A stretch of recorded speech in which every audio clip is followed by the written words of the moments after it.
145వ కీర్తన మొదటి 2 వచనాలను మనం చదువుకుంటాం. 145వ కీర్తన ఇది స్తుతి కీర్తన, దావీదు రాసిన కీర్తన. 145వ కీర్తన మొదటి 2 వచనాలు కూడా మనము కలిసి చదువుకుంటాం. రాజువైన నా దేవా, నిన్ను గణపరచెదను, నీ నామమును నిత్యము సన్నుతించెదను. అనుదినము నేను నిన్ను స్తుతించెదను, నిత్యము నీ నామమును స్తుతించెదను. ప్రభు సహాయం నిమిత్తమై చిన్న ప్రార్థన చేసుకుందాం. ప్రేమ కలిగిన నా ప్రియా పరలోకపు తండ్రి, నమ్మకమైన యేసుక్రీస్తు ప్రభువా, ఈ సాయంకాల సమయంలో నీ సన్నిధిలో దేవా సోల్స్ ఆఫ్ క్రైస్ట్ మినిస్ట్రీస్లో దేవాన్ని కూడా భాగంగా చేసి దేవా అక్కడ నీ పనిలో వాడుకుంటాను నాలు చెల్లిస్తున్నాను తండ్రి. దేవా మా ముందు తీసుకొచ్చిన లేఖన భాగం బట్టి వందనాలు చెల్లిస్తున్నాను తండ్రి. దేవాని వాక్యాన్ని దేవా ధ్యానిస్తుండగా దేవా ఆత్మసత్వం ఆరాధించుకోవడానికి మమ్మల్ని సిద్ధపరచండి. వాక్యంలో మీరు దేవా చేసిన మేలు ఏమై ఉన్నదో మేము మెరిగిన వారమై ఆత్మతోనూ సత్యమతో వాక్య ప్రకారంగా మా జీవితాల్లో దేవా మేము పొందిన దాన్ని బట్టి మిమ్మల్ని ఆరాధించే కొరకు మరి ప్రతి ఒక్కరిని కూడా వ్యక్తిగతంగా సిద్ధపరుస్తూ రావాల్సిన ప్రార్థించుతూ యేసుక్రీస్తు రక్షకుని నామంలో ప్రార్థించి అడుగు పెట్టుకుంటున్నాం తండ్రి, ఆమేన్. మనం చదివిన కీర్తన చూసినట్లయితే దావీదు రాసిన స్తుతి కీర్తనగా రాయబడతా వచ్చింది. చూసి వచ్చినట్లయితే దావీదు చెప్తున్న మాట, రాజువైన నా దేవా, నిన్ను గణపరచెదను, నీ నామము నిత్యము సన్నుతించెదను. అనుదినము నేను నిన్ను స్తుతించెదను, నిత్యము నీ నామమును స్తుతించెదను. అనుదినము అనే మాటను ఈరోజు మనము మన ధ్యానం కొరకై అనుదినం అనే భాగాన్ని తీసుకుంటాం. రాజువైన నా దేవా, నిన్ను గణపరచెదను, నీ నామమును నిత్యము సన్నుతించెదను. అనుదినము నేను నిన్ను స్తుతించెదను, నిత్యము నీ నామమును స్తుతించెదను. దావీదు తన జీవితంలో ఎందుకు అనుదినము దేవుని స్తుతిస్తూ ఉన్నాడు? దేవుని స్తుతించడానికి గల కారణం ఏంటి? ఎందుకు దేవుని స్తుతించాలి? మనం ఏదైనా పని చేయాలి అంటే, మనం ఏదైనా చేయాలి అని అంటే ఎందుకు చేయాలి అని అడుగుతాం. ఏదైనా చిన్న పని చేయాలన్నా, ఏదైనా చెప్పాలన్నా కానీ ఎందుకు, వై ద రీజన్ అని వై అని అడుగుతాం. వై, ఎందుకు చేయాలి అని అడుగుతాం. సో అందుకని ఈ సమయంలో ఎందుకు దావీదు దేవుని స్తుతిస్తూ ఉన్నాడు? ఇప్పుడు ఆరాధన వర్తమానాన్ని వింటూ ప్రభుని ఆరాధించడానికి వచ్చిన మనము ప్రభుని ఎందుకు ఆరాధించాలి అనే ప్రశ్న కలిగిన వారమై, ఎందుకు ప్రభుని ఆరాధించాలి? ఈ దినమే కాదు, ప్రభు దినమందే అనే కాదు, కానీ ప్రతి దినము మన జీవితంలో ప్రభుని ఎందుకు ఆరాధించాలి? అనుదినము నేను నిన్ను స్తుతించెదను. స్తుతి అనగా ప్రభుని ఆరాధించుట. ఎందుకు ఆరాధించాలి అనే ఆ భాగాన్ని, అనే ఆ మాటను మనము ధ్యానిస్తాం. రండి, విలాప వాక్యములు 3వ అధ్యాయము, విలాప వాక్యములు 3వ అధ్యాయము 23వ వచనాన్ని మనము చదువుకుంటాం. బైబిల్ కలిగిన వారందరూ కూడా తీసి ఆ భాగాన్ని కలిసి చదువుతూ రావాల్సిందిగా మనవి చేస్తున్నాను. విలాప వాక్యములు 3వ అధ్యాయము 23వ వచనం మనం కలిసి చదువుకున్నాం. విలాప వాక్యములు 3వ అధ్యాయం 23వ వచనము. అనుదినము నూతనముగా ఆయనకు వాత్సల్యత పుట్టుచున్నది, నీవు ఎంతైనా నమ్మదగిన వాడవు. ఇక్కడ చూస్తూ వచ్చినట్లయితే అనుదినము నూతనముగా ఆయనకు వాత్సల్యత పుట్టుచున్నది. మనం చూస్తున్న భాగం ఏంటంటే అనుదినము. కీర్తనలో 145వ కీర్తన మొదటి 2 వచనాలను చూస్తూ వచ్చిన మాట, అనుదినము ఆయన్ను స్తుతించెదను. ఎందుకు స్తుతించాలంటే ఆయనకు మన ఎడల వాత్సల్యత అనుదినము పుట్టుచున్నది. అనుదినము నూతనముగా ఆయనకు వాత్సల్యత పుట్టుచున్నది. రండి, నెహెమ్యా రాసిన నెహెమ్యా గ్రంథము, నెహెమ్యా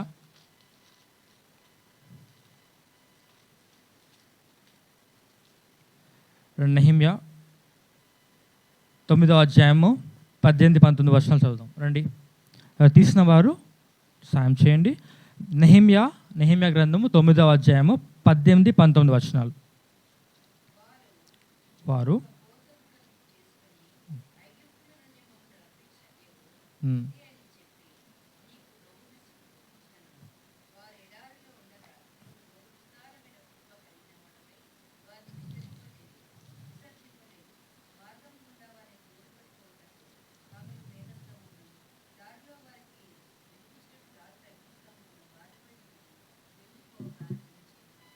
ఇక్కడ చూస్తూ వచ్చినట్లయితే ఇక్కడ ఒక ఉదాంతము లేదా ఒక మనకు చూసి వచ్చినట్లయితే ఒక సందర్భం కనిపిస్తూ ఉన్నది. నెహెమ్యా గ్రంథం 9వ అధ్యాయము 18 వచనాల్లో 19 వచనాల్లో వారు అనగా ఇశ్రాయేల్ ప్రజలు దేవుడు వారిని ఐగుప్తు దేశం నుండి విడిపించి ఎన్నో మహత్కరమైన కార్యాలు ఐగుప్తు దేశంలో చూపించి ప్రభు వారిని తీసుకొని వచ్చినప్పుడు ఎర్ర సముద్రాన్ని చీల్స్తూ వచ్చినాడు, మన్నాన్ని కురిపిస్తూ వచ్చినాడు, వారికి బండల నుంచి నీళ్ళు తాగిస్తూ వచ్చినాడు. కానీ వారి మనస్సు ఎలా ఉందంటే వారు మళ్ళీ కూడా తిరిగి వారి విగ్రహారాధనకు తిరిగి వారి పాత జీవితాన్ని వారు చూస్తూ ఉన్నాం. చూసినట్లే వారు ఒక పోత దూడను చేసుకొని ఐగుప్తు నుండి మమ్మల్ని రప్పించిన దేవుడు ఇదే అని చెప్పి నీకు బహుగా విసుగు పుట్టించినాను. చూసినట్లయితే దేవుని కార్యాలన్నీ చూస్తూ వచ్చినారు, ప్రత్యక్షంగా చిన్నలేమి పెద్దలు ప్రతి ఒక్కరు చూస్తూ వచ్చినారు. అయినా కానీ వారు దేవుణ్ణి మర్చిపోతూ వచ్చినారు, దేవుని విసర్జించి దేవునికి విసుగు పుట్టిస్తూ వచ్చినారు. ఇక్కడ మనల్ని మనం ఒకవేళ ఆలోచించినట్లయితే దేవునికి ఇక్కడ కోపం రావాలి.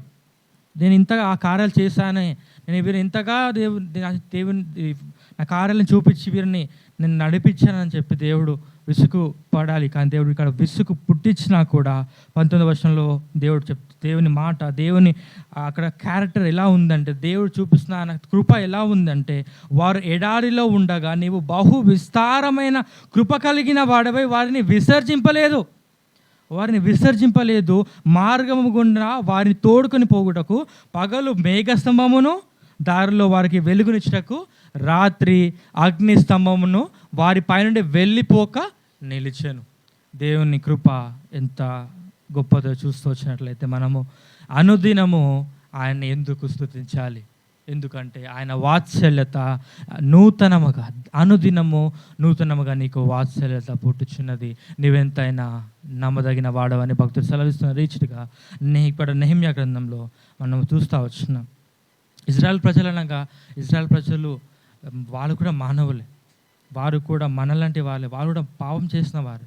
కానీ ప్రభువు మనకు ఎలా అయితే ఇక్కడ మనం చదువుతున్నప్పుడు ఇజ్రాయెల్ ప్రజల ఎడల వారికి ఎలా దేవుడు కృప చూపిస్తూ వచ్చినాడు. విస్తారమైన బహు విస్తారమైన కృప కలిగిన వాడవే అంటే బహు విస్తారంగా, కృప అంటే కొంచెం విస్తారమైన కృపను ప్రభు ఇజ్రాయెల్ ప్రజల ఎడల చూపిస్తూ వచ్చినాడు. అలాగే మన వ్యక్తిగత జీవితాల్లో కూడా ప్రతిదినము మన జీవితాల్లో ఒక అబద్ధం ప్రతిదినం ఒక అబద్ధం తీసుకుంటే సంవత్సరానికి 365 అబద్ధాలు. పాపంలో అనగా ఎన్నో పాపాలు ఉంటా ఉన్నాయి, మధ్యలో ఎన్నో పాపాలు చేస్తూ వచ్చినాం. కానీ ప్రభు మనల్ని విసర్జింపలేదు, ప్రభువుని మనల్ని విడిచిపెట్టలేదు. అందుకే భక్తులు సెలవిస్తాడు యెహోవా మమ్మును మరచిపోలేదు అని ఎంతో ధైర్యంతో చెప్తాను. యెహోవా మమ్మల్ని మరచిపోలేదు. ఎందుకు చెప్తానంటే ఆయన కృప గలవాడు, ఆయన దీర్ఘశాంతం కలవాడు, ఆయన వాత్సల్యత ఎంతో గొప్పది. రండి మనము చదువుతాం. దేవుడు చెప్తున్న మాట ఎంత గొప్ప మాట చెప్తా ఉన్నాడు ప్రభు. చూస్తాం రండి. ఇర్మియా గ్రంథం 31వ అధ్యాయం 3వ వచనం చదువుతాం. దేవుడు ఇస్తున్న మాట, దేవుడు తన నోటి ద్వారా సెలవిస్తున్న మాట ఏంటంటే, ఇర్మియా 31వ అధ్యాయము 3వ వచనంలో చెప్తా ఉంటున్నాడు. అందరం కలిసి చదువుకుందాం. ఇర్మియా గ్రంథం 31వ అధ్యాయము 3వ వచనాన్ని అందరం కలిసి చదువుకుందాం.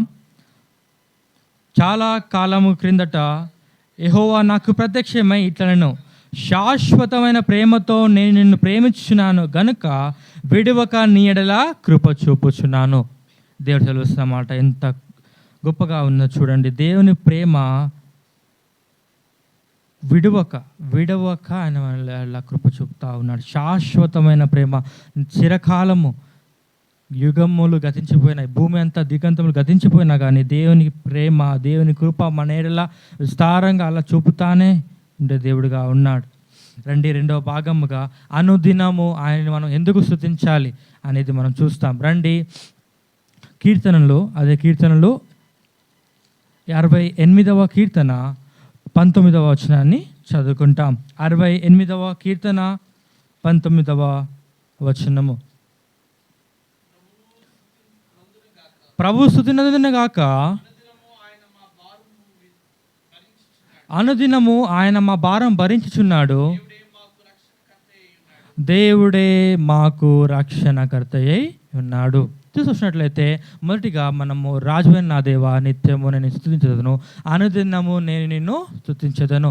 అనుదినము దావీదు ఎందుకు స్తుతిస్తూ ఉన్నాడు? ఎందుకు మనం ఈరోజు ప్రభువుని స్తుతించాలి అని అంటే, మొట్టమొదటిగా అనుదినము నూతనముగా ఆయనకు మన ఎడల వాత్సల్యత పుట్టుచున్నది, అందుకొరకే.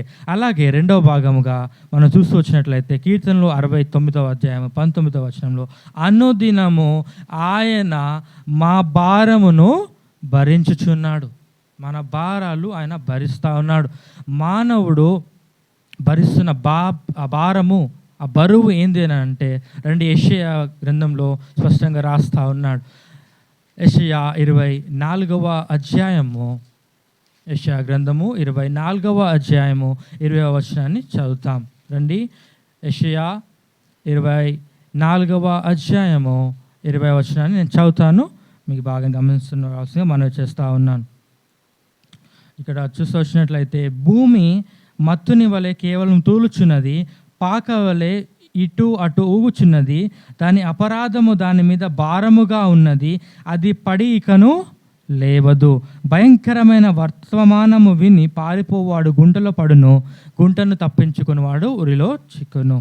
ఇది చూస్తూ వచ్చినట్లయితే ఇది మానవుని గురించి రాయబడతా వచ్చింది. భూమి అనగానే భూమి మీద నివసిస్తున్న మనుషుల గురించి ఇక్కడ చూస్తూ వచ్చినట్లయితే, భూమి మత్తుని వలె తూలుచున్నది, మత్తుని వలె కేవలము తూలుచా ఉన్నది, పాక వలె అటు ఇటు ఊగుతూ ఉన్నది, దాని అపరాధము దాని మీద భారముగా ఉన్నది.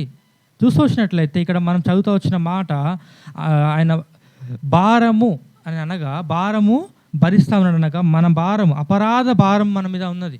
మనం చేసిన అపరాధములు, మన పాపములు మన మీద భారముగా ఉన్నవి. ఆ భారాన్ని ప్రభు మన కొరకు భరిస్తూ వచ్చినాడు. ఆ భారాన్ని ప్రభు భరిస్తూ వచ్చినందుకు ఏమైనా ప్రభు ఆరాధించే బద్దలమై ఉన్నాం.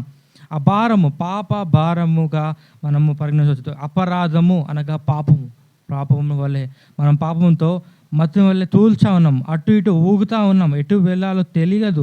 మనం పాపంలో పడి, మత్తులో పడి, అపరాధము మన భారం పడి ఇక్కడ లేవలేని పరిస్థితుల్లో ఉన్నాం. అలాంటి మన యొద్దకు ప్రభువైన యేసుక్రీస్తు వారు దేవుడై ఉండి దేవునితో సమానంగా ఉండుట విడిచిపెట్టుకోవడం భాగ్యమును ఎంచుకోలేక ఆయన ఎంచుకోలేదు, కానీ దీనుడై రిక్తుడై మానవుడిగా తగ్గించుకొని మన కొడుకై ఆ కలువరి సిలువలో ప్రాణాన్ని పెట్టుటకై మానవుడిగా దిగి వచ్చినాడు. ప్రభువైన యేసుక్రీస్తు వారు ఆ కలువరి సిలువలో ఆ చేసిన ఆ కార్యము అద్భుతంగా కార్యం జరగకపోయి ఉంటే ఈ దినమున మనము ఒక నిశ్చయతను, ఒక నిరీక్షణను, పాప విమోచన కలిగి ఉండక నిత్యము నరకాగ్నికి ఎప్పుడు వెళ్తామా అని ఎదురు చూస్తూ ఉండేవాళ్ళం. ఇప్పుడు యేసుక్రీస్తు వారు భూమికి రావటం వల్ల ఆ పాప భారము, ఆ భారము అనుదినం మనం మోసిన ఆ భారాన్ని ప్రభువైన యేసుక్రీస్తు వారు తీసివేస్తూ వచ్చినాడు. ఆయన మన భారాన్ని మోస్తూ వచ్చినాడు. మన పాప భారమే కాదు, మన అనుదినం మన జీవితాల్లో, మన వ్యక్తిగత జీవితాల్లో, మన కుటుంబ జీవితాల్లో, మన సమాజంలో ఉన్న జీవితాల్లో, మన ఉద్యోగాల్లో ఉన్న భారాన్ని కూడా దేవుడు భరిస్తూ ఉన్నాడు. మన కొరకే ఆయన భరిస్తూ ఉన్నాడు. అందుకని చెలవిస్తూ ఉన్నాడు, నీ భారము యెహోవా మీద మోపుము అని చెప్తా వచ్చినాడు. వాక్యము, దేవుని వాగ్దానం ఉన్నది. ఆయన మన భారాన్ని మోసేవాడుగా ఉన్నాడు. నీ భారం యెహోవా మీద మోపుము, ఆయనే నిన్ను ఆదుకొనునని దేవుని వాక్యం సెలవిస్తూ ఉన్నది. మనం ధ్యానిస్తున్న భాగం అనుదినము ఆయన అనుదినము నేను నిన్ను స్తుతించెదను అని ఎందుకు దావీదు చెప్తా ఉన్నాడు? ఎందుకు మనం స్తుతించాలంటే, మొట్టమొదటిగా అనుదినము నూతనముగా ఆయనకు వాత్సల్యత పుట్టుచున్నది, ఆయన ఎంతైనా నమ్మదగిన దేవుడు. రెండవదిగా అనుదినము ఆయన మన భారమును భరిస్తూ ఉన్నాడు. మూడవదిగా మత్తయి సువార్త 6వ అధ్యాయము 11వ వచనాన్ని చదువుకుంటాం. మత్తయి సువార్త మాథ్యూస్ గాస్పెల్ చాప్టర్ 6:11 verse. మత్తయి సువార్త 6వ అధ్యాయము 11వ వచనం అందరం కలిసి చదువుకుందాం. మా అనుదిన ఆహారము నేడు మాకు దయచేయుము. అనుదినము నేడు నీవు మాకు దేవుని మనం ప్రార్థిస్తాం.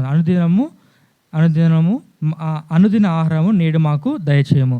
దేవుని పరలోక ప్రార్థన మనం చేస్తూ ఉంటాం. ఎందుకు చేస్తున్నాము అని అంటే, దేవుడు మనకు ఆహారం ఇచ్చే దేవుడుగా ఉన్నాడు, మనల్ని పోషించే దేవుడుగా ఉన్నాడు. అనుదినము అనే భాగాన్ని మనం ధ్యానిస్తూ ఉన్నాం. అలాగే 119వ కీర్తన 50వ వచనాన్ని చదువుతాం. 119వ కీర్తన 50వ వచనము చూసి వచ్చినట్లయితే, నీ వాక్యము నన్ను బ్రతికించి ఉన్నది, నా బాధలో ఇదే నాకు నెమ్మది కలిగించుచున్నది. చూసి వచ్చినట్లయితే అనుదిన ఆహారము అనగా మనకు వ్యక్తిగతంగా, అంటే మనకు శరీరానికి జీవించడానికి దేవుడు మనకు ఆహారం దయచేస్తూ ఉన్నాడు. మనకి ఇక్కడ 2 ఆహారాలు దేవుడు మనం చూడవచ్చు.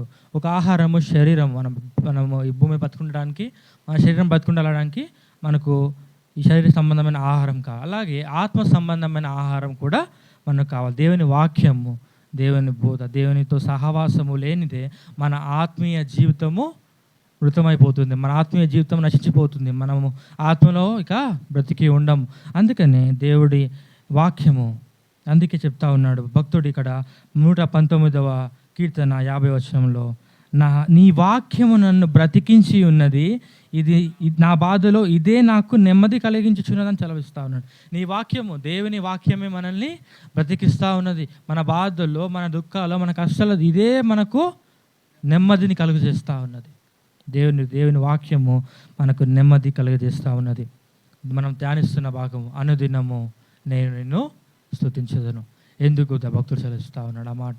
ఎందుకు మనం ఆ ప్రభువుని స్తుతించాలంటే, అనుదినము నూతనముగా ఆయనకు మన వల్ల వాత్సల్యత పుట్టుచున్నది. అనుదినము ఆయన మన భారాన్ని భరించే దేవుడుగా ఉన్నాడు. అలాగే 3వ అద్దిగా అనుదినము మన అనుదిన ఆహారము దేవుడు మనకు దయచేసేవాడుగా ఉన్నాడు. రండి 4వదిగా ఇంకో మాటను చూసుకుందాం. సామెతలు 8వ అధ్యాయము 30వ వచనాన్ని చదువుకుందాం. సామెతలు 8వ అధ్యాయము 30వ వచనం. నేను ఆయన యొద్ద ప్రధాన శిల్పినై అనుదినము సంతోషించుచు నిత్యము ఆయన సన్నిధిని ఆనందించుచుంటేని. చూసొచ్చినట్టే అనుదినము సంతోషించుచు నిత్యము ఆయన సన్నిధిని ఆనందించుంటేని. నిత్యము ఆయన సన్నిధిలో, అనుదినము ఆయన సన్నిధిలో ఉండే భాగ్యాన్ని దేవుడు మనకి ఇస్తూ వచ్చినాడు. ఆయన సన్నిధిలో సంపూర్ణ సంతోషం. ఇప్పుడు పాట పాడుతూ వచ్చినాం, నీ సన్నిధానంలో సంపూర్ణ సంతోషం, సంపూర్ణంగా సంతోషాన్ని దేవుడు మనకి ఇస్తూ వచ్చినాడు. ఆయన సన్నిధికి వస్తే మన జీవితాల్లో ఈ దినము ప్రభు దినంగా ప్రభు సన్నిధిలో ఇక్కడ వచ్చాము అని అంటే, ఎందుకు వచ్చాము? మన జీవితాల్లో ఎన్నో భారాలు ఉన్నాయి, ఎన్నో బాధలు ఉన్నాయి, ఎన్నో ఇబ్బందులు ఉన్నాయి, ఎన్నో ఇరుకులు ఉన్నాయి. కానీ అన్నిటిని వదిలిపెట్టి దేవుని సన్నిధికి ఎందుకు వచ్చామంటే, ఆయన సన్నిధిలో మనకు సంపూర్ణ సంతోషాన్ని ఇచ్చే దేవుడు, మన భారాన్ని భరించే దేవుడు, మన దుఃఖాన్ని నిట్టూర్పుని తీసివేసే దేవుడు. అందుకనే ప్రభు సన్నిధికి మనం వచ్చినాం. రండి, దావీదు చెప్తున్న మాట ఎంతో గొప్పగా ఉన్నది. రండి, దావీదు 23వ కీర్తన 6వ వచనంలో ఎంతో గొప్ప మాట చెప్తా వచ్చినాడు. దావీదు రాసిన కీర్తన 23వ అధ్యాయము 6వ వచనంలో, నేను బ్రతుకు దినములనియో కృపాక్షేమములే నా వెంట వచ్చును, చిరకాలము యెహోవా మందిరంలో నేను నివాసము చేసేదను. ఎంతో గొప్ప మాట చెప్తా ఉన్నాడు. దేవుని సన్నిధి ఎంతో గొప్పది. దేవుని సన్నిధి ఈ లోకంలో ఎక్కడ ఎంత ఖర్చు పెట్టినా, ఈ లోకంలో ఎవరితో స్నేహం చేసినా, ఎంత గొప్పవారితో, ఎంత పరపతి గల వారితో అయినా, ఎంత అధికారులతో అయినా, ఎంత రాజులు అయిన వారితో ఉన్నా కూడా వారితో కలగని ఆ సంతోషము, ఆ వారితో కలగని ఆ గొప్ప నిత్యమైన సంతోషము దేవుని సన్నిధిలో మనకు కనిపిస్తాం. అందుకే దావీదు ఎంత గొప్ప రాజు, తన దగ్గర ఎంత బంగారం ఉంది. దేవుని మందిరాన్ని కట్టించడానికి ఆయన ఎంతో యుద్ధాలు చేసి ఎంతో బంగారం సంపాదిస్తూ వచ్చినాడు. ఇజ్రాయెల్ ప్రజలకు తీర్పు తీర్చే రాజుగా ఉన్నాడు. కానీ తను చెప్తున్న ఈ మాట ఒక సామాన్యమైన మానవుడు చెప్పడం లేదు. ఒక రాజు సెలవిస్తున్న మాట ఏంటంటే, నేను బ్రతుకు దినములన్నీ కృపాక్షేమములు నా వెంట వచ్చును, చిరకాలము యెహోవా మందిరంలో నేను నివాసం చేసేదను. భక్తుడు ఈ మాటను కోరుతాను. దేవుని సన్నిధిలో కృపాక్షేమాలు ఉన్నాయి మన జీవితాల్లో. రండి, ఆఖరిదిగా జెఫన్యా గ్రంథము 3వ అధ్యాయము, జెఫన్యా గ్రంథము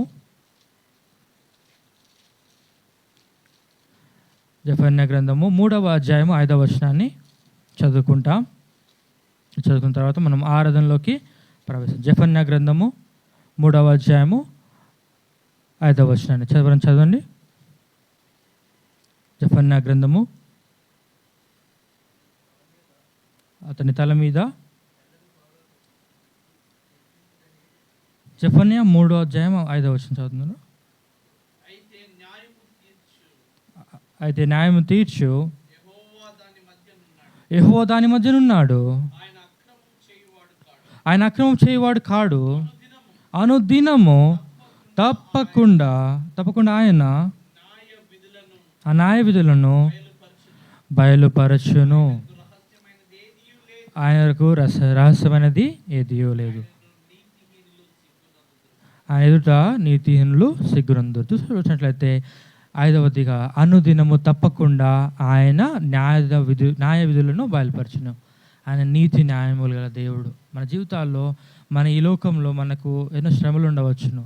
అన్యాయముగా ఎంతోమంది మనల్ని దుర్భాషలాడవచ్చు. మన జీవితాల్లో మనల్ని అన్యాయంగా మనల్ని తీర్పవచ్చు. కానీ దేవుడు అన్యాయస్తుడు కాడు. అనుదినము తప్పకుండా ఆయన న్యాయ విధులను బయలుపరిచే దేవుడు. మనం అనుకుంటా ఉంటాం మన జీవితాల్లో వ్యక్తిగతంగా మన జీవితాలు మనం చూస్తూ వచ్చినట్లయితే, మన జీవితాల్లో ఒక దినమున ఒక సమయంలో మనం నిజంగా అన్యాయంగా మనం తీర్పు ఉండవచ్చు. అన్యాయంగా మనల్ని ఒకరు దుర్భాషలాడి ఉండవచ్చు. కానీ దేవుడు ఒకానొక దినంన నిజంగానే దేవుడు న్యాయం తీర్చే దేవుడై ఉన్నాడు. న్యాయం తీర్చిన వాడుగా కూడా వ్యక్తిగతంగా ఒక సాక్ష్యాన్ని మనం వింటూ వచ్చినట్లయితే, దేవుడు వారి పక్షముగా న్యాయము తీర్చే దేవుడుగా ఉన్నాడు. రండి, కీర్తనలో 78వ కీర్తన 8వ వచనంలో భక్తుడు సెలవిస్తూ వచ్చినాడు. ఇజ్రాయెల్ ప్రజల విషయంలో 78వ కీర్తన 8వ వచనంలో మనం చూస్తూ వచ్చినట్లయితే ఒక మాట రాయబడతా వచ్చింది. 78వ కీర్తన, ఆయన యాకోబు సంతతికి శాసనములను నియమించెను, ఇశ్రాయేలు సంతతికి ధర్మశాస్త్రం అనుగ్రహించెను. మన పితరులు తమ పుత్రులకు దాన్ని తెలుపవలనని వారికి ఆజ్ఞాపించాను. దేవుడు చూసినట్లయితే, దేవుడు యాకోబు సంతతి కనుక ఇశ్రాయేల్ ప్రజలకి శాసనాలని నియమిస్తూ వచ్చాడు, న్యాయ విధులను నియమిస్తూ వచ్చాడు. ఆ న్యాయ విధులను దేవుడు నెరవేర్చే దేవుడుగా ఉన్నాడు. మనం ఈరోజు తీసుకున్న భాగం ఏంటంటే 145వ కీర్తన. రండి, ఆ మాటను చదువుకొని మన ఆరాధనలు ప్రవేశిస్తాం. 145వ కీర్తన మొదటి 2 వర్షాలను మనం చదువుకుంటాం. రాజుపోయిన నా దేవా, నిన్ను కనపరిచేదను, నీ నామమును నిత్యము సన్నుతించెదను. అనుదినము నేను స్తుతించెదను, నిత్యము నీ నామమును స్తుతించెదను. ఇక్కడ భక్తులు సెలవిస్తున్న మాట, దావీదు ఈ మాట ఎందుకు సెలవిస్తూ వచ్చినాడు? మనం ఎందుకు ప్రభుని ఆరాధించాలి, ఎందుకు ప్రభుని స్తుతించాలి అని అంటే, అనుదినము నూతనముగా ఆయనకు మన వాత్సల్యత పుట్టుచున్నది. అలాగే రెండవదిగా, ఆయన మన భారమును, అనుదినము మా భారమును భరించేవాడుగా ఉన్నాడు. అలాగే దేవుడు అనుదినము ఆయన సన్నిధిలో ఆనందాన్ని అనుగ్రహించే దేవుడుగా ఉన్నాడు. అనుదినము తప్పకుండా ఆయన న్యాయ విధులను బయలుపరిచే దేవుడుగా ఉన్నాడు. అంతేకాకుండా అనుదినము మన అనుదిన ఆహారాన్ని మనకిచ్చే దేవుడుగా ఉన్నాడు. అందుకంటే గొప్పగా మన రక్షణకర్తగా ఉన్నాడు. మనం రక్షించిన దేవుడుగా, మన పాపం నుండి, శాపం నుండి, మనము భరించలేని భారం నుండి మనం ఉండగా దేవుడు ప్రిపేర్ వచ్చినాడు.